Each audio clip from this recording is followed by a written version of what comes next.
Malien bela jelen fo ni wati na amba nyini masara manife anga gulu masiri tabam noli srasui noli golota ko ka on lakana alaka o lakana munu fatura alaka hinawla munu be nu banane redo alaka kene adum sibili munu sara alaka hinawla alaka jamana injo Malien de la diaspora ante segen u foli la ambu fo ko vraiment on est façon jo anga dine nyamo ani mali ko donaw anga nyamakalaw be folendo yanno voilà jarani ok ka Malien bela jelen fo mali kono ani mali ko kan ka yinu fa u ka janu cer kosebe parce que bi amena na kuna fona munu di anafa kama amba yini o fe aye kibaru ya cari parce que katinina akera mo chama ka anwele ka yininga akungan kola carte biométrique bola fokata se ko chama ma onora fomba ambedo anga yingalu kono jona anya ye ka fo Mali plainte do conseil de sécurité la a plainte akuma bala ka chaya mo era do so la jamana do so la président so la ka ministre do ko ka olubi do ani France che plainte la plainte era yingali madame ne folo mais plainte ko cha lendo Korima le collectif pour la refondation du Mali au lieu communiquer doké ni bi se ka communiquer en kala en flel bo be se ka famel sur to yani nga do communiquer kono amba nyini Mali je kulu befe ni Mali jatimine je kulu mina fuma ko organisation de la société civile ko babina ni fla do baka o de be malla parti politique keme fla ani biolon fla ni kele do ko fla farala kan o de be malla kerengere ne na parti fait be malla charte de parti kuma na ko parti be créer pour la sauvegarde de l'intégrité du territoire parti créera ko anga janto jamana la jamana kana firi anyena donc parti politique be jagoya yu ka communiquer ke ka Mali de menina funa soro mun tache jamana koy numa communiquer kenna ko jamana kelete parce que finalement be duma no ere mangan ka duma ere o be duma ni dalumi ka bo jamana denw ka impôt warla abe jide jamana de tokola donc no jamana firili ko kuma fora ni jamana do yira ola dalube namo do bala ay ma barake de donc odela anya fo beka sebenike nego ko be transition soutenir la soutien assumé odela kuma vidéo la odronte sebeninga ke odela Korima fene sebeninke ka sanga ka be ni munu be fe ku dadu ko lu be fe kana idado Malika kumana wala anya amba to kan kala fo be ko me am toro ka bayele ma bumananga na anga to dungana ko nyefo mo yana no communiquer de kala to kana communiqué du collectif pour la refondation du Mali Korima sur la plainte du Mali contre la France devant le Conseil de sécurité des Nations Unies. Le Korima, structure citoyenne, est de surcroît un architecte principal du souverainisme intégrationniste panafricain, félicite le gouvernement de la transition pour son courage et sa détermination à la sauvegarde de la souveraineté et de l'intégrité territoriale du Mali, ainsi que du droit du peuple malien à l'autodétermination. Actuellement, le Kenya, le Ghana et le Gabon sont les membres non permanents du Conseil de sécurité, représentant le continent africain jusqu'en 2023. Cependant, pour nous les souverainistes intégrationnistes, l'histoire des peuples africains retiendra deux faits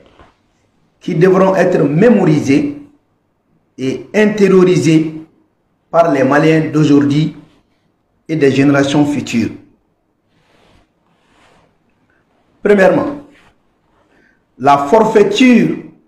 des 3 membres africains du Conseil de sécurité pour soutenir le Mali dans sa requête de réunion d'urgence du Conseil de sécurité des Nations Unies. Deuxièmement, la forfaiture de l'Union africaine et de la CEDEAO à apporter leur soutien direct au Mali et surtout leur désinvolture manifeste à interpeller et encourager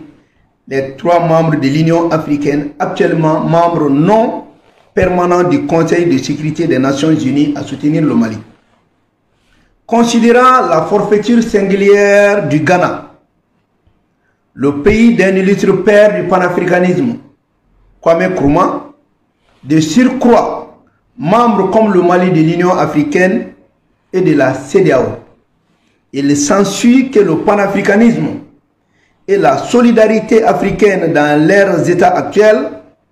demeurent hélas encore une construction abstraite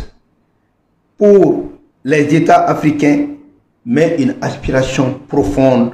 et concrète des peuples africains. En vertu de toutes ces considérations et faits factuels,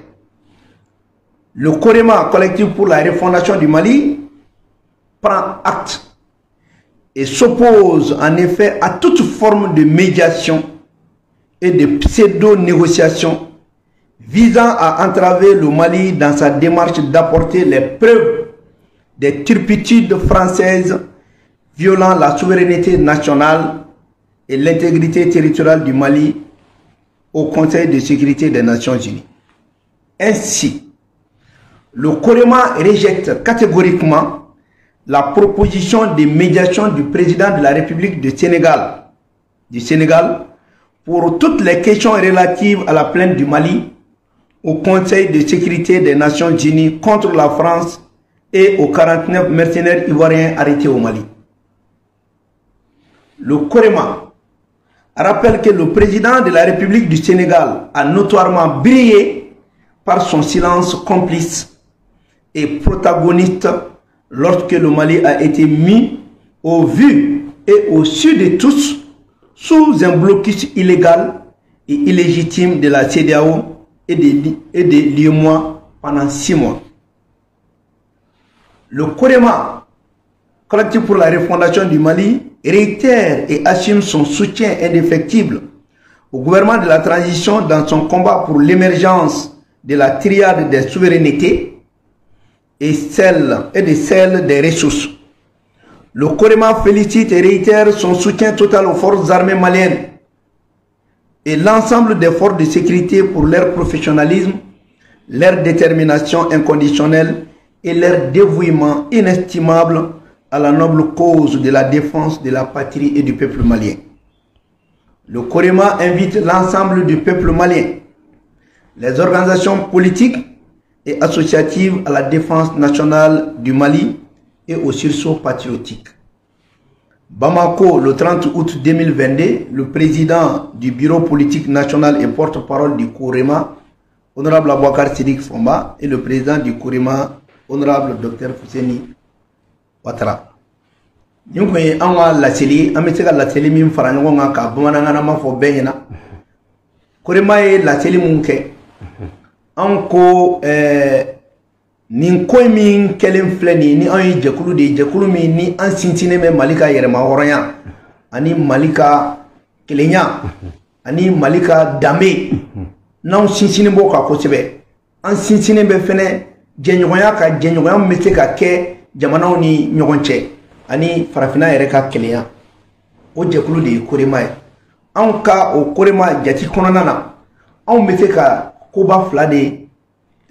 blan an hakili la nin ko in na k'a ye k'a fɔ ko diɲɛ kɔnɔ dugu saba min n'o ye Kenya ni Gabon ni Ghana ye n'olu de bɛ Afrique farafina dugukolo k'an bɛɛ nɔrɔbila kɛ Conseil de sécurité la a commission non permanente la olu dugu ninnu olu si ma b'u yɛrɛ la k'u bɛ Mali dɛmɛ kuma tɛ ko ka kala sɔrɔ u ɲɛ na ka bɛn ni a ye an ko fɛnɛ n'i ye jateminɛ fɛnɛ kɛ Union africaine ani CEDEAO olu minnu fɛnɛ kun kan ka nin dugu saba ka wele bila o ma k'u ka Mali dɛmɛ bɛɛ y'i ɲɛ jɔ ka Mali lajɛ a ka ko la donc u banna u ye kɔni waleya de kɛ u ma u jɔ u jɔda la wa a bɛ i n'a fɔ u taara sariya minnu bɛ an ka jamanaw fara ɲɔgɔn kan olu ma o waleya don ba la u ma baara kɛ ni o ye o la an y'a fɔ bɛɛ ɲɛna min ye Senegali ɲɛmaa ye n'o ye Macky Sall ye k'a fɔ k'a bɛna i da don Mali ka kuma na nin ko in na ko anw t'a fɛ bi anta fe chini wante mo shika kuma nyonga la malika ni ere ma horonya nyini na sabula ni jatimine ke ale Macky Sall mi na lebe ka kuma bi Mali blara karo woro de kun kono e man fen fo Mali ka sarasu sara kuma mabo awda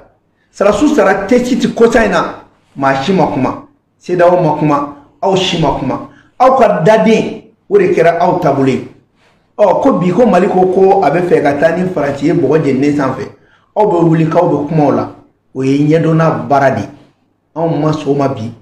amma so ma sini wan te fe Macky Sall singa shu Mali tu ko ka kamna kuma na nu ma se kan de me ka tayoro wala udama nga dunna wala anya fo woni jetmine ke Afrique nyemaw uluma Afrique kanu na fo Afrique yere ka population ye Afrique kanu tumi Afrique nyemaw ma Afrique kelenya ke foyi mais Afrique population ulu koni demeke amo ulu fo ko tebe anko amba nyini malien bela jelen fe fe be anno association fara politique tonka beka boka communiquer ke wa beka boka gouvernement deme wa beka boka nyon tsoro wala tanga ira nganye jalaki min bi franci koro ambe ademe ni kuma njakimine ni be mun no fe abina fo an tele kanga zomine gelao gelabe Mali kono anye santanke ambe geri mi ni franci e o nyini kana bla ankuna ambe ka santanke ambe ka nyini John debe ka terrorisme kolokolo o mo mbe ko kolokolo ni o mine no la akana ka abe on deli ko anko bla krefe o kuma na onkera ba malangulo insade ni te ka malangulo ni bi yere kalama eski kanga boyere kibina ni kuma fo ne bi yere kalama ke jamana do president e bi yere kalama anga mo sara mo joli sara malla mo batan aniko donc anga sara shu o te fen yo lunyana mais kata franci lebu o de ka jugu franci lebu de ka jugu mais chumu me boya o tolu bolo fen ya ye nini ba to mo be mone ibi yere nyini nga ko ni farafi modeli me o da ke ne ba fana ngonu ni kunta kinti ka wakati la farafi mun kumbe bla to unye fe kata farafi to wiro ku mine bo barade la an ali tesiti kotaina anga mabina ni flade sara sida o ma communiquer ke ino africaine nyemo ga Macky Sall muye ale ma communiquer ke ebna de kan ma chou comme me ko faka kan na to lebu donc abena fa ibi mo me ki ga de mana dem faka o donné ki kana to lebu ke ka to sayalati o ka galonda ila mais ni kaba ko de hein libe mu no fe fa Europe a dugu mwani ngolon vla a beko kube franci deme ko ni ko ngana tanye fe e yana ka fara an ka ko ka tanye aw de fele bina fara tuni ko no ko an kan ngana tani ko ko pake ni ko na taranye franci be gen ka bo Mali la be gen ga Afrique jiya be wochi ala ji akniya menene abola ka tirike aladi nini ko indona shuo chubora Mali la depuis libika kele a shu war be franci ba sara donc u tege fen jena te na bli parce que war be sara to malien u ka dette coloniale ni o bani juro jurube ni o bani alu ko société amba be nationalisé ni war kama donc francica contrat de Berlin ni bani fleni u be kana nga dujugoro na fulu comme fo o de bani fle bo o de kama on yere analyse munke ni ya jakimine dugu mwan wolon vlam me Union européenne na a dugu tani kononton o de be ministre kono donc en ko sisan an be proposition sabari fo Assimi yana nous te fait kuma in kataka bien benyena a proposition folo France be Emmanuel Macron be lettre ka bo bien benyena ko terrorisme fe kera Mali kono depuis 2012 au lieu de non que la France assume sa responsabilité de la déstabilisation du Mali. Que les flana France ka klaka bo Mali ka mgo sara keno kera Mali la depuis 2012 fo bi ou ka besa sabana France ka klaka bo ka ale be déclaration ke communisme anabe tomununa nuru ka deme ou be ka ministre ka bo Mali la nanina France dakana do Mali ko kuma na ble fota du holo meliki duruna abe Mali bla wa be farafina bla no sonoma amo condition posé nous sonna o la ko inti ta keneka aka war min biya no e français pay ayra de be wuli anga sanu fen maralen ba abulu aka bangi kono abina anga sanu be dama ya donc no sorola no condition woro kera ambe son mais no te ambe tani ni ko nyide fo bien be ga do pati abeta laban o de finema abeta laban o de ma suno o de kama o be ka alaje de transition be bi chogo be ko de felete sisan e ma ye jalaki bina franci koro e u ka mo dum bolé ka fogo galondo ko cɛ min bɔra o ye kalo kan de fɔ u b'a dɔn k'olu de bɛ régiment 44e régiment de l'infanterie française min bɛ sécurité d'état ka baara la olu de bɛ ko don u ba dogo la o la olu de ye wari di politique mɔgɔw ma olu de ye wari di terroriste ma wa prévu b'an bolo fɛnɛ mun tɛ nin ye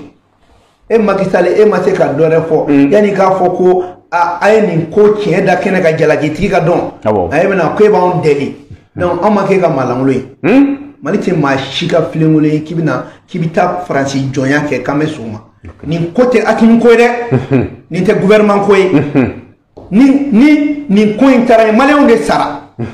ba Segu Tarawele olu de sara Mali kama saraso joli sara mɔgɔ joli sara Sobanda Ogosagu Jura o bɛɛ sara k'a sababuya kɛ aw ye kan k'a fɔ k'anw tɛna n'o prévu ye mais nin tɛ k'anw kɛ malangolo ye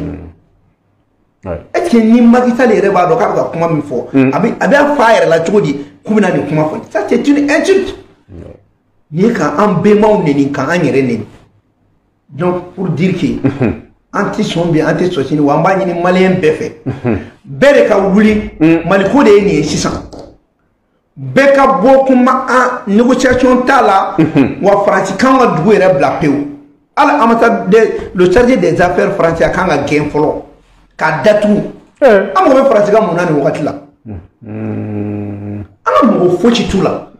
a bɛ minnu kunkolo la n'i y'o don maliyɛn kunkolo la ko ni faransi tɛ kan tɛ kɛ fɛn ye olu de tɛ kɛ fɛn ye anw t'o démodèle ye anw ye maliyɛn démodèle min ye anw sɔnnen don a ma ko faransi don faransi tɛ o anw bɛ bɔ nɔgɔ la wa faransi yɛrɛ de bɛ k'an tɔ cogo u nana an ka démocratie kɛ san 30 k'a don mɔgɔw kunkolo la ko ni dɔ tɛ kan tɛ kɛ fɛn ye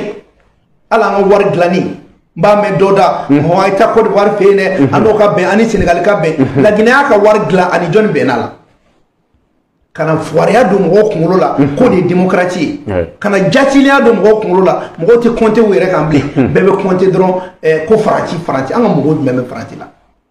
b'a f'i ɲɛna bi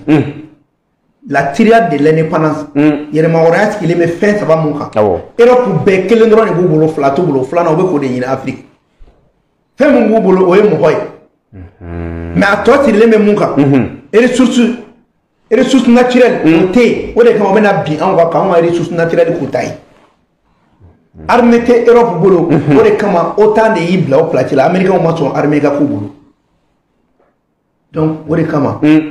an b'a fɔ Macky Sall ɲɛna k'a fɔ CEDEAO ɲɛna n'olu dɛsɛlen don u yɛrɛ la anw ma dɛsɛ an yɛrɛ la o de kama n ko Mali ka bɔ CEDEAO la tokun jumɛn b'an na CEDEAO la jamana jɛkulu min ka hɔrɔnya tɛ a yɛrɛ bolo jamana minnu ka yɛrɛmahɔrɔnya ma dafa olu ka taa fara ɲɔgɔn kan ka jɛkulu dɔ sigi o bɛ yɛrɛmahɔrɔnya bɔ min o de y'a kɛ an ka kɛlɛ an ko dugu bɛɛ k'i ka yɛrɛmahɔrɔnya ɲini bolo saba kan armée ka k'i bolo i ka kan ka k'i bolo wa i ka nafolo ka k'i ta ye ni bɛɛ sera k'o kɛ olu dugu de kan ka kuma ɲɔgɔn ye o dugu bɛ tɔn min sigi o de ye tɔn ye panafricanisme lakika ye sinon panafricanisme théorique anw t'o la bilen c'est pour cela anw ka doctrine c'est le souverainisme intégrationniste panafricain k'a daminɛ dugu bɛ k'i yɛrɛ sɔrɔ o dugu man'u yɛrɛ sɔrɔ intégration kɔnɔ u k'u bolo di ɲɔgɔn ma u kana farafinna sigi mɔnɛ bɛ bɔ an na o de la n'a fɔra bi ko Japon de b'a fɔ ko ka voix kelen di farafinna ma conseil permanent la mais o tɛ bɔ faransi da o tɛ bɔ mɔgɔ da aw bɛ tila ka t'o faransi kelen dɛmɛ donc ni an ye communiqué in kɛ ninnu ye commentaire ye pour que mɔgɔw k'a dɔn ko i m'an bolo da mun na Mali ka kɛ Mali ye san 9 kɛlɛ cogoya ma sɔrɔ a la démocratie a don tiɲɛna bɔ ten i tun b'a maa caman mankan mɛn prévu bɛ min dɛ avec la France jalaki prévu dans la sisa ou te comment on kanga kuma eko i horonda la ko prévuti sisa prévu dans la eda de neno iba ko kineni mais on a quand façon fait ça mani ko mali mune ke malien dola ni ama yere ni mali mune ke malien dola donc ni ne kuma fait ka fo ok honorable Fomba ambe yingal min tanku la tuguni ni plenty na ma se ka sababa soro est-ce que kololo ta ko fe wa kololo fo ta ko fe ni plenty ma sababa soro am ministre ma genga boya parce que ni plenty ma sababa soro o ko France bi servi ministre ma na ka mali fili tuguni tant que ayera ko France de nobenna France ni jamana o jamana be jela no be ka France de menina o pere bo ministre ma la d'ailleurs ministre ma ere kunti na fatte ministre ma na bli anga fo nyo yana ministre ma chapitre 7 de do jamana o jamana be bla chapitre 7 la avec condition fla de la premièrement natro a jamana e menace régionale ni menace régionale do Mali est menacé mi régionale Niger yo e Burkina yo e Benin yo e Nigeria yo e muna Mali kele ne be bla la ni menace locale do Mali mana ke menace locale mi Niger yo e Burkina yo e Nigeria yo e Benin yo e muna olu fene te bla chapitre 7 là chapitre 7 est français ka fe nyini ni mamun anyem pogo do MNLA mamununa nu kumbola ka ta Burkina nu kɛra ka taa fɔ ko armée tɛ don Kidal o wagati kɔnɔ k'olu maaw sama ka na ka sɔrɔ ka n'u ju kanga anw da la ko accord don min na jɔnw b'u wele accord ko kuma de fɔra lettre min cira accord ko b'a kunna anw ko k'an ka jamana minɛ ka d'a ma e bɛ t'i pan ka t'i jɔ yɔrɔ dɔ la k'an ka sirasiw tɛ don an bɛ sɔn mun na ko a y'aw bolo di jɔn ma mais an ka bolo di jɔn de ma i y'a janfa ya accord janfa de filɛ nin on n'avait pas besoin d'accord d'Alger on n'en avait pas besoin mɔgɔ t'a la olu de nana ni nin kalabanciya bɛɛ ye o de kama n k'i ma accord d'Alger bana de don mais banakisɛ ye Faransi de i m'a ye n'u ka armée gɛn ka ban kuma dabɔra n bɛ profiter nin fɛ k'a fɔ maliyɛnw ɲɛna an ɲɛ bɛ nantankolo minnu na ko MNLA dɛ ko Azawad ko ye congrès bɔ don kala sɔri aw ɲi na ka bɛn n'u ye maa lankolon dɔrɔn de don minnu bɛ yen n'an b'olu dɔn olu bɛ gouvernement na yan minnu bɛ yen n'an b'olu dɔn olu na me ka baara kɛ ɲɔgɔn fɛ minnu bɛ yen n'an b'olu dɔn olu bɛ CNT kɔnɔ maa tɛ bɔ olu la ko bɛ taa Azawadi ko kuma fɔ donc pour dire que minnu bɛ yen u bɛ mun nɔfɛ u tɛ dɔwɛrɛ nɔfɛ dɛ u yɛrɛ b'u tugu sa Faransi b'i tugu ka taa mɔgɔ dɔ faga olu la yen n'a taara dɔ faga olu la o Faransi kelen b'a fɔ ko armée bɛ ka bin u kan ko Azawadi o la MINUSMA kelen in bɛ kɛ force d'interposition ye yen tuguni o fɛɛrɛ de bɛ sen na parce que o ye doctrine R2P ɲini o ma sɔrɔ sisan u bɛ fɛ ka donni de la mais minnu b'a malankunya la ko Mali tɛ o fɛn ye bilen koyi k'a fɔ k'e bɛ t'i jɔ ko Azawadi ko kuma de bɛ Mali la anw ta ye jamana kelen siya bɛɛ ye kelen ye maa ti maa sanfɛ donc ni wari ni taara dɔw wari ni minɛ aw ni Azawadi kɔni u kana hali kala tun ɲɛna ka bɛn an bɛ tila ka nin bɛɛ bunte yan ko kabako an y'a ye a kɛnɛ kan MINUSMA de tun bɛ k'u sécuriser MINUSMA kɔfɛ fɛnɛ an ye France 24 fɛnɛ ka vidéo dɔ ye an t'a dɔn olu tun b'a kɛnɛ kan wa u t'a kɛnɛ kan alors que u dun gɛnna ne m'a fɛn ɲɛna n ko MINUSMA ti yan Mali ka hɛrɛ kama mais a molobaliya kasa an b'a ci bɛɛ nun na kelen kelen anw ta de ye an ka jamana ye nin yɔrɔ min filɛ nin tɛ sirasiw bolo bilen koyi Mali population de kan ka muruti MINUSMA ma k'an ti fɛ k'u ye an ka jamana la nin tɛ gouvernement ko ye bilen gouvernement y'a seko kɛ a y'a yira ko MINUSMA tɛ bouger n'ale tɛ anw jamanadenw de kan ka taa Kidali minɛ sisan an bɛ fɛn fɛn na yan an kan ka taga mouvement tɔw kɛ Kidali de an ka taa bɔ ɲɔgɔn na bani ni tɛ manamana ko ya mais ni Ala sɔnna ma a ye da armée la ɲɛmɔgɔ minnu b'a ɲɛfɛ u bɛ nin bɛɛ kalama u b'a dɔn ko nin bɛɛ ye plan de ye o de kama Macron taara k'i to Algérie ka i sigi bonmaya kuma na ko Mali transition sigilen bɛ accord d'Alger de donni b'a la kan ne ko n ko fa nin cɛ in ça c'est un manipulateur et puis il est malade quoi fa de b'a la quoi anw ka M5 RP wulili an ye accord ko kuma fɔ anw ka saya de bɛ ka kɛ an ka wariw de bɛ ka dun an mago bɛ sécurité de la an mago bɛ jamana ka mara tiɲɛ kan an mago bɛ jamana ka bɔ nɔgɔ la an ye accord ko kuma fɔ l'accord est un accord intermalien ce n'est pas un accord de la France 26 000 personnes min bɛ ka recruter o taara jɔn na o bɛ ka taa jɔn na o bɛɛ tɛ accord kɔnɔ kuma yan mais accord de tɛna dugu di mɔgɔ ma contrôle a posteriori a tɛ kɛ Mali la yan contrôle priori de bɛ kɛ yan an t'an ka dugu di maa si ma k'e k'a fɔ k'e b'o di Faransi ma maa si tɛ yɛrɛmabila kɛ le Mali est un état unitaire like social an ka jamana y'o ten wa an tɛ b'o kɔnɔ mɔgɔ ye fanga de bɛ to jamana bolo jamana bɛ exercer bɛɛ de kan ni sɔrɔ min bɛ kɛ a bɛ tila bɛɛ ni ɲɔgɔn cɛ siya tɛ fisaya ni siya ye o de y'an ka accord ye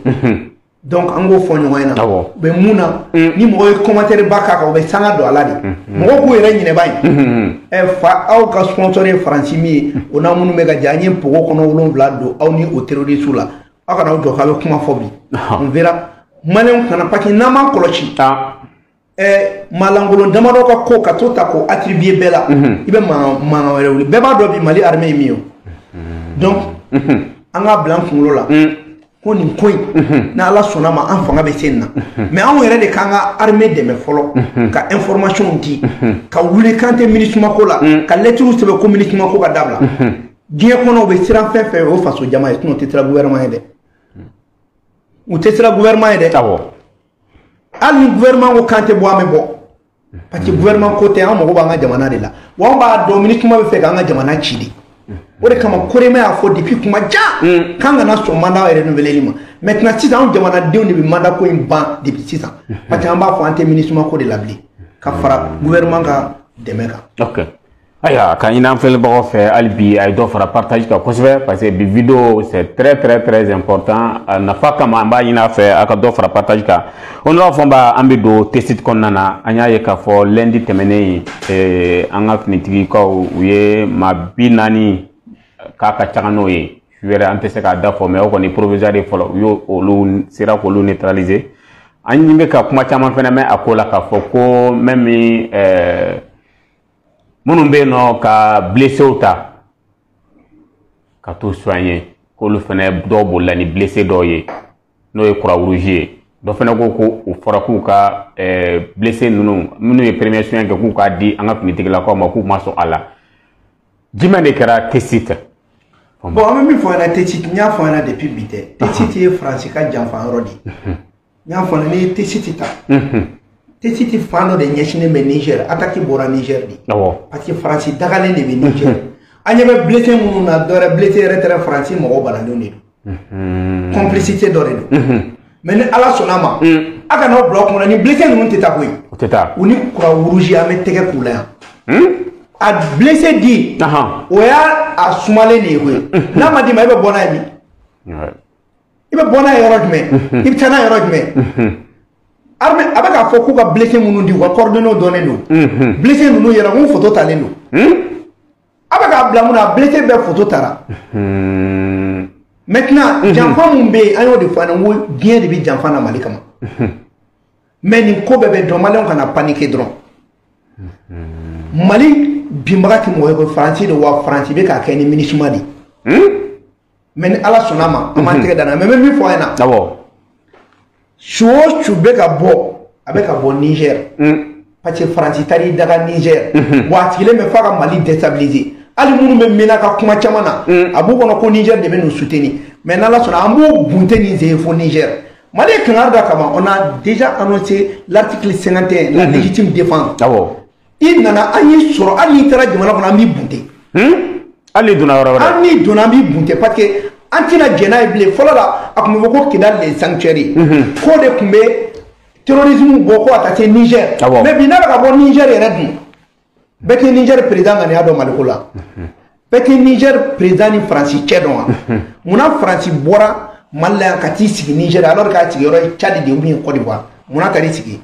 munna Américain taar'u ka B52 bila Niger an bɛ nin ko ninnu bɛ sen na koyi mun ka gɛlɛn a ye da la ko Ala ye sirasi minnu d'an ma n'anw population y'an jɔ an jɔyɔrɔ la nin ko in bɛɛ bɛ ɲɛdɔn sirasiw dɔrɔn tɛ se ka baara kɛ sirasiw jigidalen bɛ anw de kan o de kama an b'a kuma fɔ aw ɲɛna kuma fɛnɛ n'a fɔcogo fɛnɛ don mɔgɔ ci kana bila a kunkolo la ko bi nin bɛ ka kan kan ko mɔgɔ bɛ s'an na armée ye baara min fɔ i bɛ attaquer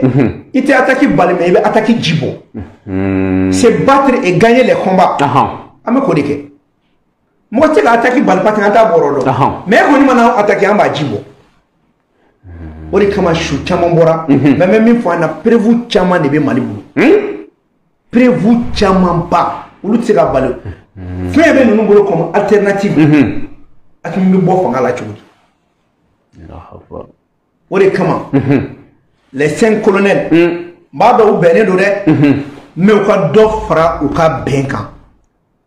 n'a kɛra mɔgɔ o mɔgɔ kɔnɔ ni mɔgɔ mɔgɔ k'a b'u bila ɲɔgɔn na u k'a bila u kunkolo la k'o tigi bɛ k'u di fagali ma parce que u ka Faransi yɛrɛ ka jate la ni 5 colonels ninnu de nana ka i ɲɛsin Faransi ma mais u ɲinɛna 5 colonels tɛ o Mali ka peuple de don anw fana de bɛ yan min ma deli ka kɛ diɲɛ kɔnɔ o de bɛ ka kɛ Mali la jamanaden bɛɛ ka wuli ka fanga dɔ dɛmɛ fanga légitimité ka tɛmɛ a timintan kan donc ni plan o plan bɛ mɔgɔ mɔgɔ bolo bɔ mais filanan min fiyɛ na baara min kɛra Mali la duwawu min kɛra Mali bilahi i cɛ o cɛ n'i y'i bila k'i bɛ Mali janfa i bɛ lebu kɛnɛjalan kan i yɛrɛ bɛ lebu ko kɛ yɛrɛ e ka jateminɛ caman bɛ hali n'u ko k'u bɛ keguya kɛ k'a kɛ n'a fɔ u bɛ Mali fɛ Ala bɛ tila ka kuma dɔw don da u b'o kuma fɔ maliyɛnw bɛ se k'a faamuya ten ko jaa nin tɛ Mali fɛ c'est à dire saraka min bɔra hali n'i bɔra ka kuma n'i tɛ Mali fɛ u bɛ kuma dɔ e yɛrɛ t'i da don kuma dɔ la kuma min b'a to maliyɛnw b'a dɔn k'i tɛ fasoden ɲuman ye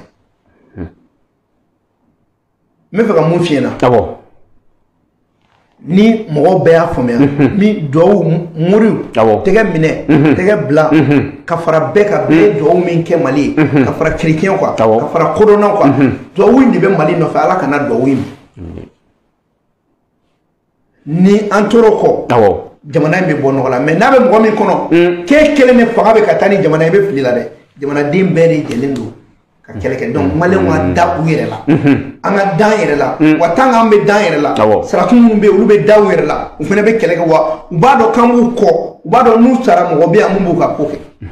voilà. Ok ayiwa o nafa fɔnba an bɛ bɔ kɔnɔna na an bɛ don an ka ɲininkali laban kɔnɔna n'o ye carte nina ye tunkarankew kɔni u kɔni jɔrɔlen bɛ caman bɛ an wele kuma caman k'a fɔ k'u ka carte nina ko n'o ye correction ye parce que carte nina ye a ko ka ca correction ani carte biométrique a ko a bɛ cogo di bon ne bɛna mun fɔ i ɲɛna an k'a bɛɛ fɔ bi k'a ban an bɛ tila kuma bɛɛ la bi d'abord an b'a daminɛ carte biométrique la comme Faransi mɔgɔ caman bɛ tubabukan mɛn n'i y'a min kala tubabukan na n bɛ tila k'a kala bamanankan na carte biométrique a kun ye mun ye l'objectif visé l'objectif visé est de promouvoir la mobilité intra-régionale tout en offrant un titre sécurisé permanent de lutter contre les trafics et migrations irrégulières et de répondre aux enjeux de la lutte contre le terrorisme. O de y'an bila ka carte d'identité biométrique dilan walasa jamana o jamana bɛɛ ka se ka carte dɔ sɔrɔ min b'a to bɛɛ bɛ dɔn k'i bɔra yɔrɔ min na a bɛ se k'a to aéroport la mɔgɔw b'u yɛrɛ ka siya bayɛlɛma minnu kɛ ani an bɛ se ka terrorisme kɛlɛ cogo min na cependant cette carte biométrique ne saurait se substituer au passeport donc passeport carte d'identité biométrique ani passeport tɛ kelen ye qui est le document de référence pour les voyages par voie aérienne donc passeport de document de référence pour que n'i bɛ taga dugu ni dugu la avion sira fɛ. La base de données de la carte nationale d'identité biométrique sécurisée CEDEAO sera arrimée à celle du RAVEC et comportera le numéro NINA du titulaire. Carte d'identité biométrique min filɛ a bɛna dilan ni RAVEC ye enrôlement minnu kɛ mais i ka numéro d'identification baara bɛ kɛ ni o de ye. À ce titre o la elle pourrait faciliter les démarches pour l'obtention du passeport. Donc, a bɛ se ka kɛ sababu ye ka passeport sɔrɔli k'o nɔgɔya. En jouant son rôle de pièce d'identité, o la a bɛ kɛ pièce d'identité de y'an bolo. Pièce d'identité min don, ale de bɛ kɛ sababu ye an bɛ passeport sɔrɔ. O la, pour que nin bɛɛ ka ɲa, il faudrait corriger l'arrêté interministériel. arrêté interministériel de Tara. Non Tara, nous arrêté interministériel numéro 2017 1670 du ministère de la Sécurité et de la Protection civile, du ministère de l'administration territoriale, du ministère de l'économie et des finances, du ministère des Maliens de l'intégration africaine. Au Mintara le 2 juin 2017, déterminant les conditions de délivrance du passeport biométrique national. Il y a un de au-delà. Nous avons des fois, nous une dérogation.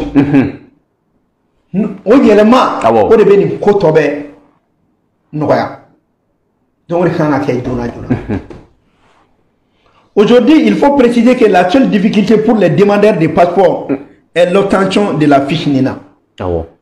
Donc, de là, mes passeports qu'on l'a vie. Nina sur l'ité. Pour ceux qui ont changé leur identité après leur enrôlement au RAVEC, surtout Mamoune et Yelema de Kwakola, quel est le enrôlé RAVEC là. Oula. RAVEC, il y a des modifications. Les modifications en cours seront prises en compte. Donc, oui, il y a des mini en bas bêta en compte. Ka bedo bala, voilà ça, il y a des mains cassées. Et d'ailleurs, depuis un certain temps, le ministère de l'administration territoriale et de la décentralisation, à travers le centre de traitement des données de l'état civil, procède aux corrections des données. Même faut bella gelena. On a nous donné depuis Ouatidjan, ministère de l'administration territoriale, en centre de traitement des données, papier. Au regard de la situation exceptionnelle des Maliens établis à l'extérieur, une opération spéciale a été mise en place pour la correction de leurs données sur la base des justificatifs requis. Groupe qui les met 5 ans. Nous mettons un papier ou la guerre, car il y a un doigt à la ou à la ligne. Dans le cadre du lancement de la carte nationale d'identité biométrique sécurisée, une grande campagne de correction des données sera lancée très bientôt en vue de procéder aux corrections autorisées par les textes en vigueur et d'actualiser les photos au niveau de la base des données du RAVEC. C'est dire donc que le gouvernement est en train d'anticiper la mise à jour de la base des données du RAVEC afin de produire la nouvelle carte d'identité avec le minimum d'erreurs possible. Pour cela, nous comptons sur chacun d'entre vous pour la mobilisation et la sensibilisation de nos concitoyens afin de réussir cette opération. Voilà ça, on a carte d'identité biométrique qui a une bête. Le gouvernement est mobile. Et les sentiments ont été demandés pour que données aux données B. Il y a le marque de la voilà ça, on a une carte d'identité biométrique qui a mimbo. Akabo, ni moye la ni munke ko données doit. Ni jetmine que malin de la diaspora là. Correction min kera. On comme 14 000 la même bien, à 18 000, à 20 000 et quelques. Maintenant, on va dire que parce qu'on a fait carte d'identité biométrique sécurisée comme Bobé. Maintenant, Talib est un numéro Nina de là. Mais carte Nina au Bana quoi. Mais domina ni carte d'identité biométrique sécurisée Bora. Au dos gouvernement de décision ta. Ko carte Nina te n'a pas nyabli. Donc si ça, fichier individuel d'inscription Ngoubolo. Modification de Keni Odi. Non modification de Kera. Il y a passeport de Dima. Donc, les caractères biométriques qui boradro, on est d'abord numéro Nina drone et met en compte. Nina ma fo bena.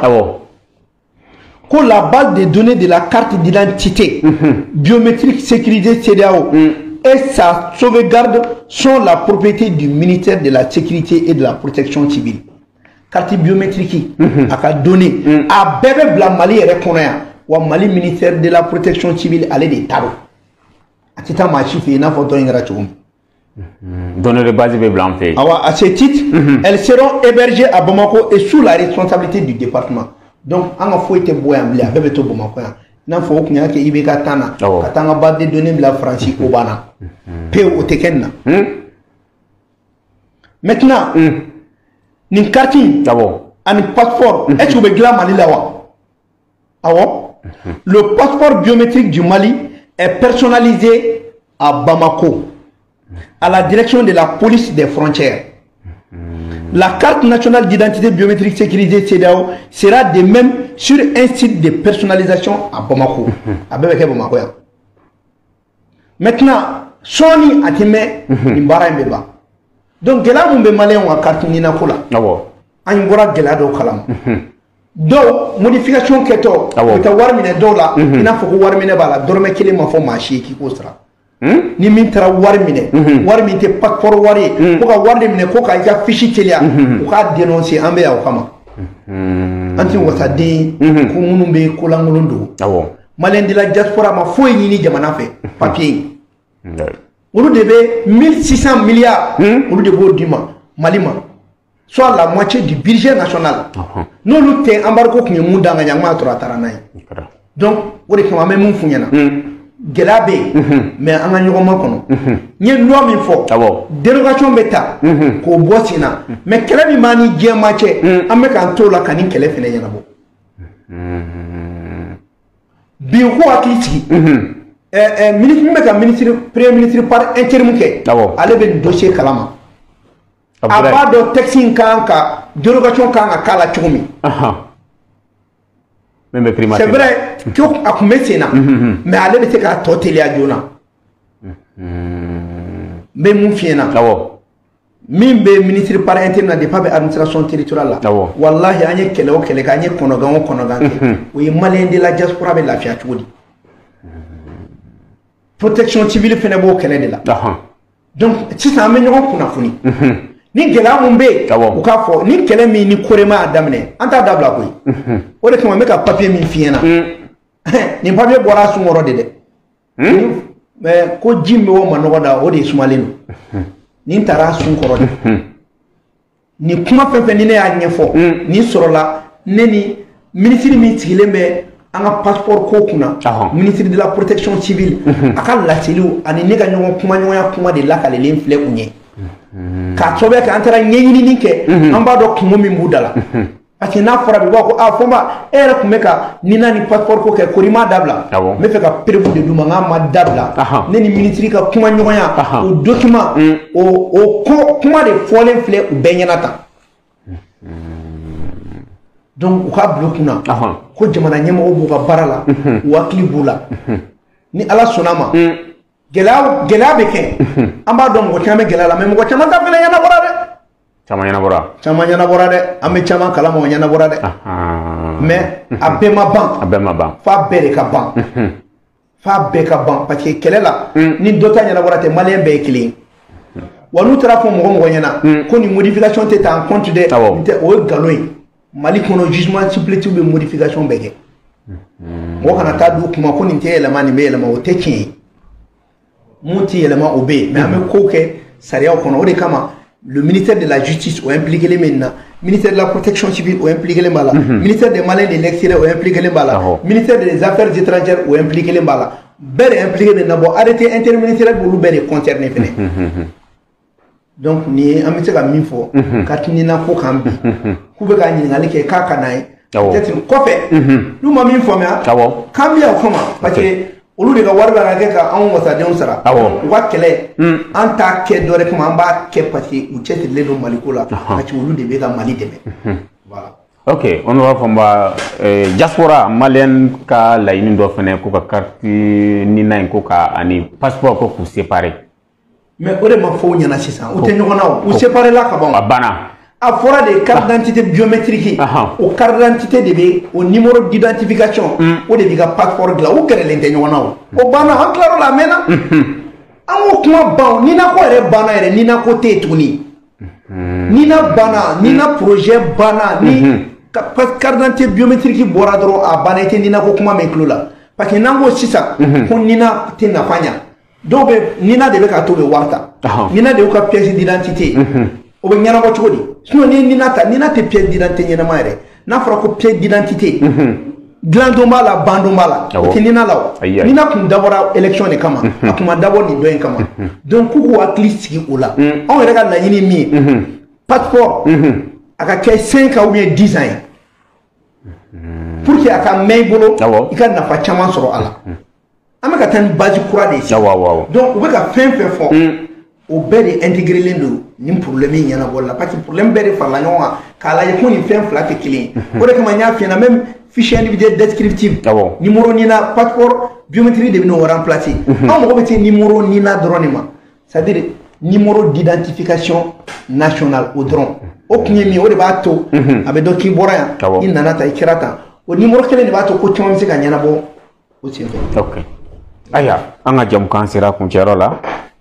ni kuma kuncɛ kuma min b'i bolo. bon kuma min bɛ n bolo dɔrɔn o ye ka maliyɛn bɛɛ fo ka bɛɛ don kiramantɔya na k'a fɔ maliyɛnw ɲɛna parti politique fara association ka bɛɛ ka sɛbɛnni kɛ k'an ma sɔn médiation ma wa an b'an ka jamana kɔ plainte mun kɛra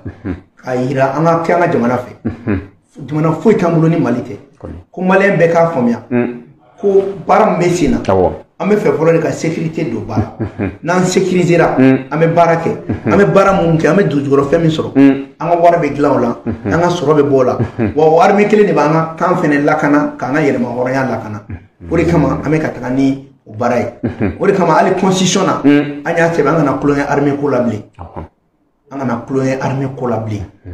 c'est pour cela an ko ni constitution kura nana le poste du ministère de la défense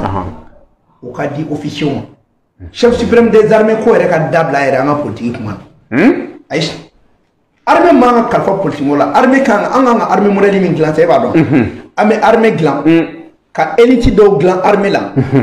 mɔgɔ kalanenbaw ka f'u ɲɛna aw ka baara ye politique mɔgɔ man ka jamana nafolo tiɲɛ aw kan ka jamanadenw lakana aw kan ka jamana ka sɔrɔ lakana politique mɔgɔ min mana tiɲɛni don jamana kɔnɔ coup d'état tɛ dɛ u b'a minɛ dɔrɔn ka bɔ yen ka processus kura lancer u tɛna fanga ta mais armée bɛ to yen n'i ye tiɲɛni kɛ dɔrɔn u bɛ dégager ka bɔ yen ka situation kura ta an bɛ élection kura kɛ o b'a to politique mɔgɔ tɛna manamana ko kɛ Mali la o b'a to fɛnɛ an ka armée u tɛ se ka taa an ka minɛn feere parce que jamana réalité tɛ kelen ye kana fɔ dɔrɔn ko politique dɔrɔn k'i ka jamana armée bɛɛ ta ka kalifa mɔgɔ la ko parce que k'a patira élection na mais a patira élection na o bɛ se ka fisaya ni jamana ye élection min yɛrɛ la n'a fɔra ko maa 8,8 ko de kan ka tali kɛ maa 3 a bɛ tali kɛ a tɔ to 5 ye kɔfɛ o yɛrɛ kɔrɔ ko légitimité t'an ka élection yɛrɛ la donc an ka réfléchir pour mettre fin au fait que an ye mun ye dans les 30 ans k'an ka armée minɛn bɛɛ feere k'an bololankolonya o ka dabila voilà donc m'o kɛ n ka kuma kuncɛ kuma ye pour que k'u miirinaw don ba la mais n bɛna kumanin dɔ fɔ bi n bɛ fayida dɔ d'i ma bi n'i ye jateminɛ kɛ an bɛna fɛn dɔ de daminɛ an b'a fɔ ko opération 10 francs par malien o ko kura opération 10 francs par malien proposition kura ye bi opération 10 francs par malien n'i ye Mali électeurs ta minnu bɛ se ka voter n'u si sera voter an bɛ à peu près 10 millions de la 10 millions de Maliens à peu près maintenant on a que donc on doit dɔrɔmɛ 2 sara o la clé là on a 100 millions maintenant kalo la o bɛ bɛn joli ma pendant 30 jours o bɛ bɛn 3 milliards ma n'i ye 100 millions ta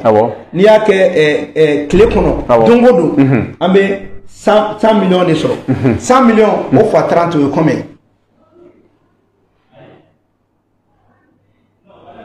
o fois 30 o ye combien o tɛ 3 milliards ye 3 milliards chaque mois o chaque mois kɔnɔna la 3 milliards b'an bolo opération 10 francs par malien dans l'année o bɛ bɛn joli ma o tɛ sɔrɔ ye o sɔrɔ ye n'an bɔr'o la opération 10 francs par mètre carré sisan an ye loi kura ta pour la loi domaniale o kɔrɔ ko bɛɛ ka so bɛ titre de b'a bɛɛ la donc i ka so mètre carré i bɛ 10 francs sara par mètre carré et par an c'est comme sisan n'i ka so ye 200 mètres carrés n'i bɛ 10 francs sara ça te fait 2500 par an 2500 par an multiplié par combien de maisons au Mali n'i y'o ta terrain hectare min b'an bolo 10 francs par mètre carré o bɛ joli di jamana ma i bɛ se ka n ta hali k'a fɔ mɔgɔw ɲɛna u kana tedɛrɛli yɛrɛ sara c'est-à-dire wari bɛ yan sa an tɛ k'an kunkolo la baara de donc opération 10 francs par mètre carré des terrains et même des champs et opération 10 francs par malien à partir de 18 ans ça fait 300 francs par mois 300 francs par mois pour 10 millions on be mi ma be bo do bo kuma te kanga chano yi ni malen la diaspora ko kam ta jolla donc u kana na fana ko se gamen mal la sa ni vision te mina vision de tila donc o k'e bi fayda quoi ok voilà ajaraje merci kamfel baga bela jelen fo ka foga min soro ka da lo ka ode ni amba fo akambe dona na tola inshallah